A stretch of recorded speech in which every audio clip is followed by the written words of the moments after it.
Yeah,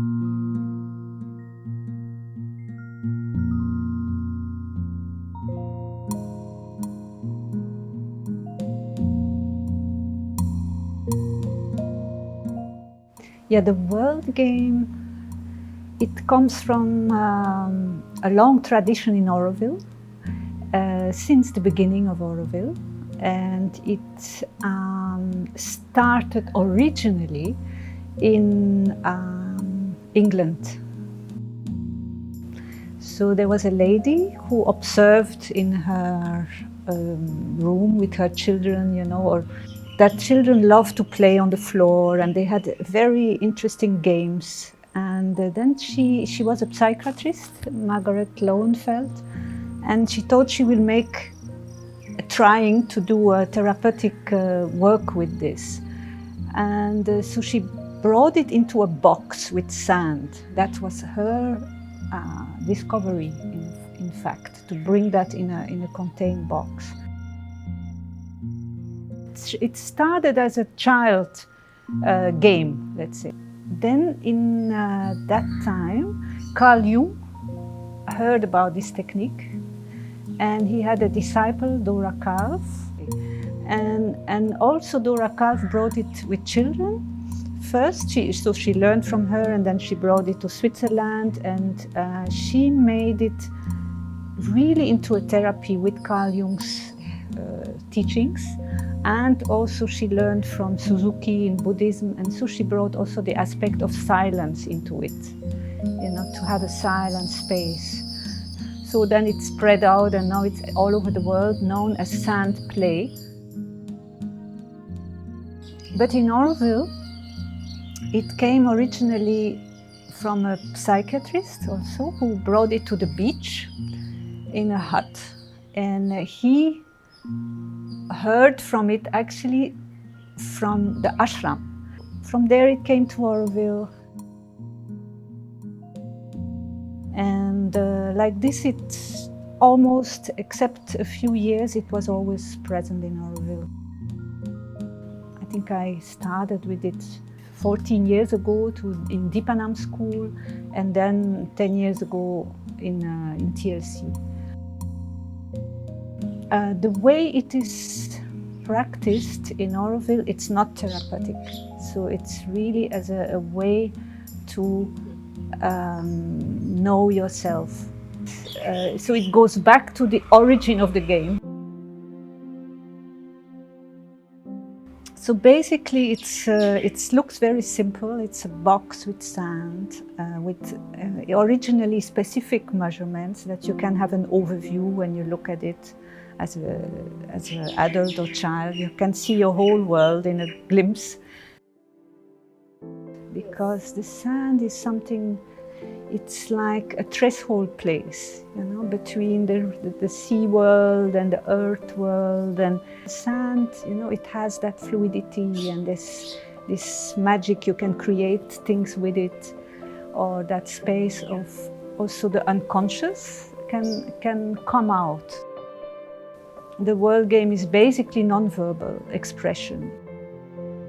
Through the sand, through the atmosphere, you can either work out deeper things, emotions or ideas that come up, and play them out and see them. And as such, it has like a healing effect without knowing.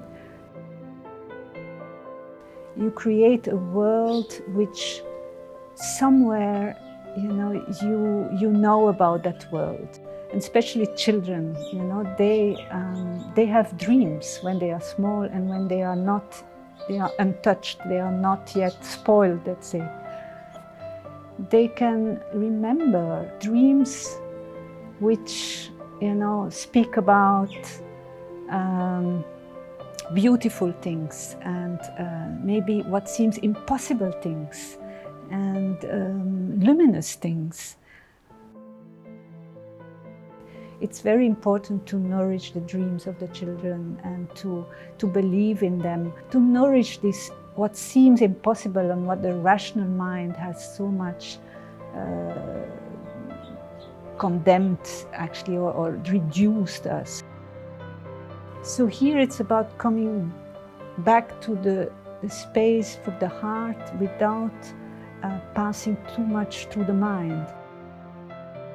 So it's very easy to reconnect with this magical, invisible realm, which is real. So it's about the essence, the source.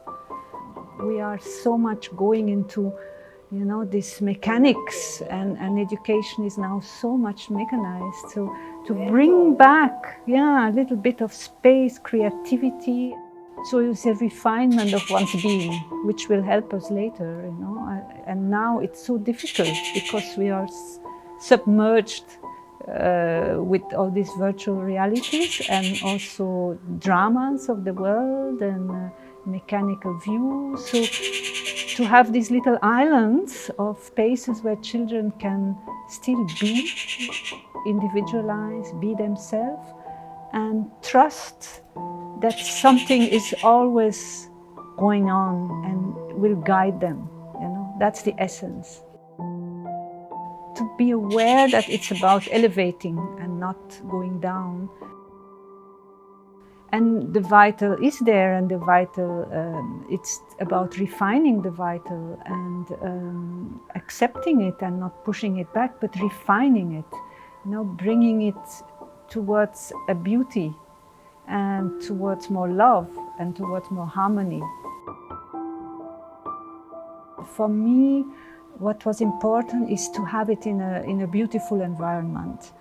Beauty is important, and it's more than beauty aesthetic. It's more than aesthetic. It's more like creating a soul space, I call it, almost like a place where things are connected. You are connected, and things are connected in between. You create this connection. It's like ropes to God. To God, I like this expression. It can be very simple, or it can be more elaborated. It's not about, expensive things, or it's creating an atmosphere which is vibrant. And Auroville is a place which aspires for human unity. So in Auroville, it's important to connect to the place with the aspiration for something more beautiful, more higher, more true. So you fill that space as much as possible with that, to appeal, to call for that vibration in the room. And that's, for me, here the base of the setup. To have this soul space and nourish it. So for this, it's create a space that can invite this and adults which can embody it more. The game itself, as facilitator, you're very silent, basically. You're open and keep also, again, the presence, like a witness or somebody who holds the space and creates a safe space and a vibrant space. What I love very much is that there is also not too much verbal happening, because that suits me also. I mean, I like to converse, but I also like to invite this silent space. I put music often, I haven't mentioned it. So creating atmospheres is something I love to do.